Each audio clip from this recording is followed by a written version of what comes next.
অনেকে মনে করেন কি যে গিলাফটাই মনে হয় সোনার, যে সোনার উপরে কালো কোনো কালার দেওয়া হয়েছে। না, এটা ভুল ধারণা। এই কাবার দরজায় প্রায় 280 কেজি বিশুদ্ধ সোনা ব্যবহার করা হয়েছে। আমাকে একজন বলতেছিলেন যে মোহতারাম, কাবা ঘরের ভিতরে কজনের কবর? বাংলাদেশের মুসলমান, মানে কাবা ঘরের ভেতরে কবর আছে ওনার ধারণা এটা, অথচ উনিও উমরা করে আসছেন। মোহতারাম, সম্প্রতি কাবার গিলাফ পরিবর্তন করা হয়েছে। কাবার গিলাফটা নাকি পুরোটাই সোনার, দরজা নাকি পুরাই স্বর্ণের। এরপরে লিখেছেন কাবার ঘরের ভেতরে আসলে কি কি আছে, কেন এটার দরজা খোলা হয় না, সাধারণ মানুষ কি কাবার ভেতরে নামাজ পড়া নিষিদ্ধ? দারুণ প্রশ্ন করেছেন। শেষের অংশটা দিয়ে শুরু করতে চাই যে কাবার ভেতরে নামাজ আদায় করা সাধারণ মানুষের জন্য কিন্তু নিষিদ্ধ না, সবার জন্য কিন্তু জায়েজ। ম্যানেজমেন্টের সহজার্থে, দুশ্মনদের দুশ্মনী রক্ষার্থে কাবাটাকে বন্ধ করে রাখা হয়। কিন্তু ওই যে গোল চত্বরটা দেখেন, হাতিমের যে চত্বরটা, এটা কিন্তু কাবার ভেতরেরই পার্ট। এখানে নামাজ পড়লে যেমন সওয়াব, কাবার ভেতরে নামাজ পড়লেও একই সওয়াব। তো ম্যানেজমেন্টের জন্য আসলে মূলত বন্ধ রাখা হয়, কিন্তু মুসলমানদের সবার জন্য কাবার ভিতরে নামাজ আদায় করা এটা জায়েজ।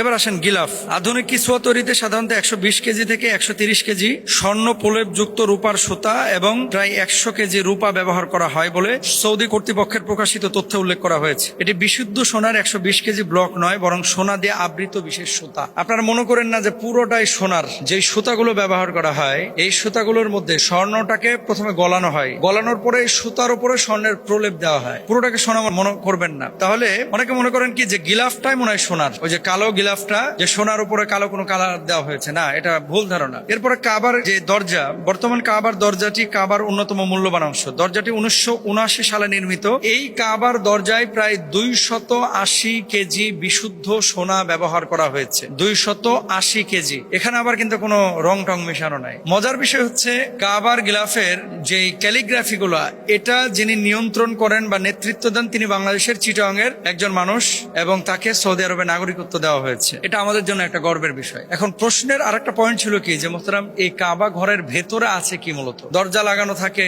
কিন্তু ভেতরে কি আছে? যে এখানে কি মানুষ থাকে? এখানে কি কোনো পাখি ঢুকতে পারে? না এখানে কোনো মূল্যবান সম্পদ আছে? আমাকে একজন বলতেছিলেন যে মোহতারাম, কাবা ঘরের ভেতরে কজনের কবর? বাংলাদেশের মুসলমান, মানে কাবা ঘরের ভেতরে কবর আছে ওনার ধারণা এটা, অথচ উনিও উমরা করে আসছেন, অথচ উনি জানেন না যে কাবা ঘরটা কি। বুঝছেন তো আমাদের জ্ঞানের পরিধিটা কি, যে কাবা ঘরের ভিতরে কয়টা কবর উনি জিজ্ঞেস করেছেন আমাকে। তো কাবা ঘর মূলত হচ্ছে আপনার মসজিদ, যেমন কাবাটা তো আল্লাহর ঘর, মসজিদ সিজদার জায়গা। এর ভিতরে আছে 3টি কাঠের স্তম্ভ বা পিলার। কয়টা?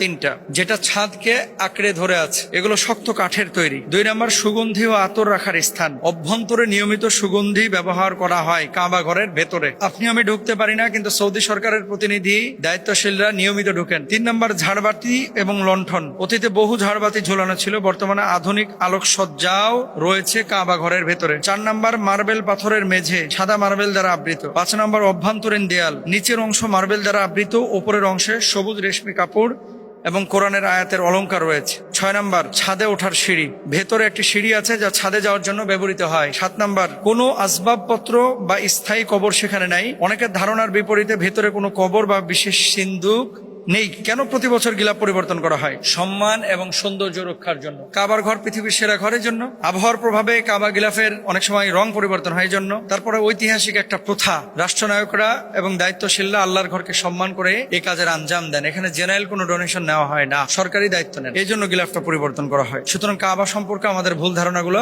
দূর হওয়া উচিত। আল্লাহ বুঝদান করুন।